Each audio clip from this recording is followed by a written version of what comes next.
The automatic loading platform uses infrared light to sense the position of the material and adjust the platform to the right height.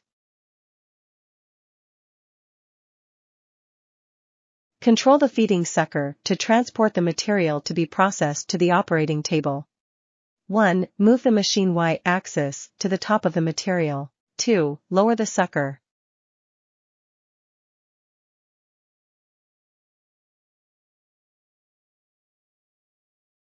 3. Open the air pump so that the suction cup catches the material and lifts it. 4. Move the Y-axis so that the material is placed in the appropriate position on the processing surface.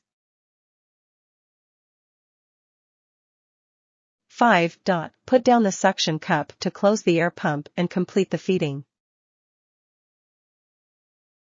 CCD in the case of insufficient light can be turned on to fill the light, such as reflective materials, can be adjusted to warm light.